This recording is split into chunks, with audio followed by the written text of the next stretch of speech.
On this day 5 years ago, a convicted drug dealer living in the U.S. illegally went on a day-long crime spree that started in Sacramento County.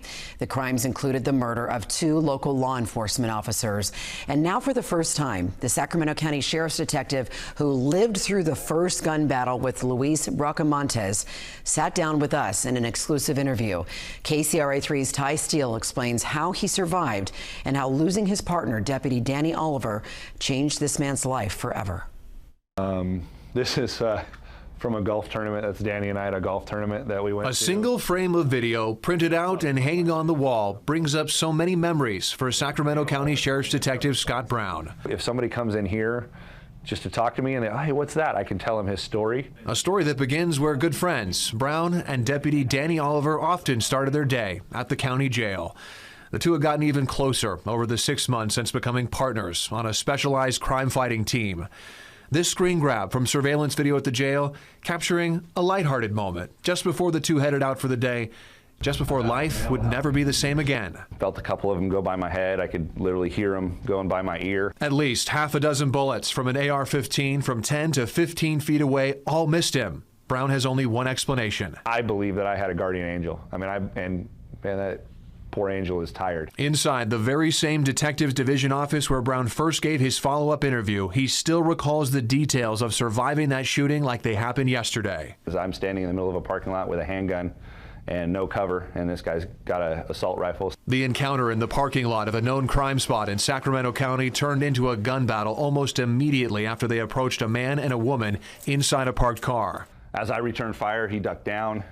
I knew about where he should be in the car, and so I fed some rounds through the back window. As more shots were fired, Brown says he found cover behind nearby cars and called for backup. As he was making his way back to the suspect's car, he heard one more shot, saw the car take off, and then found his partner. I mean, as soon as I saw him, you know, I'd been around long enough at that point. I mean, I knew it was really bad, and when I got closer, I knew he was gone.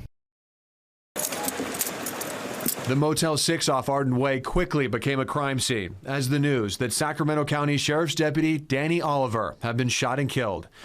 The suspects had escaped down I-80 in a carjacked vehicle. A massive manhunt eventually led to Auburn, where 2 Placer County Sheriff's deputies were shot, again by the same suspect with an AR-15 after they approached his parked vehicle off the side of the road. Both were taken to the hospital, but Detective Michael Javis Jr. did not survive. Suspect was found in the basement here. Livecopter 3 was overhead as the shooter was finally taken into custody. This was the public's first look at the face of the later convicted cop killer Luis Bracamontes as he was wheeled into the hospital. Just 3 months after Danny Oliver was laid to rest, Scott Brown went back to work. A lot of this. I mean, there's not a day goes by that I don't think about that day or Danny. He admits he had been traumatized by losing his partner in such a violent way and was an emotional wreck. What if I did this? What if I did that? What if I did this and that and the other thing? There was a million of them. And is still, to this day, dealing with the guilt of being the one who survived. I mean, I blame myself not only for Danny because I was his partner, I was supposed to protect him. I blame myself for Anthony Holmes that got shot in the face. I blame myself for Michael Davis because I felt like I should have stopped him in Sacramento before he got out of that parking lot. What would you like to say to Danny? I mean, I think deep in my heart, I'd still probably, if I saw him right now, I'd probably apologize for not protecting him like a good partner.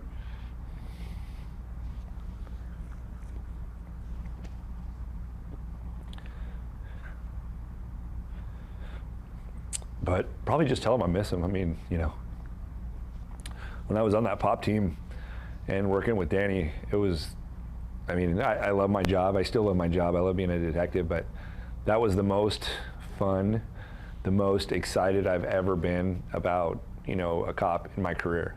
It took a lot of counseling, prayer, and support from family and friends, but Brown doesn't blame himself anymore for the actions of that cold-blooded killer. The penalty shall be death. He's an evil human being, and that was just, I kind of expected it, and so it wasn't necessarily a shock. Brown says getting through that trial was grueling, but he was glad to be there to witness justice being served. About 20 minutes before Danny was killed, that's him and I in the jail. Back at his office, Brown has built what he calls his Danny Shrine.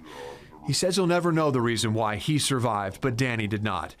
But he's found a new perspective to keep doing the work as he honors the legacy of a partner and mentor he respected so much. But I do know that I'm still here for a reason, and I clung to that.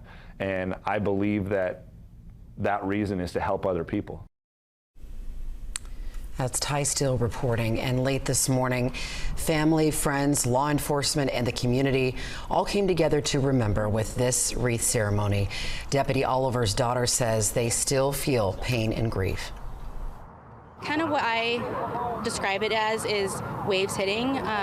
In the beginning, it was a lot more constantly. The waves were hitting. The waves of grief were constant. They were daily.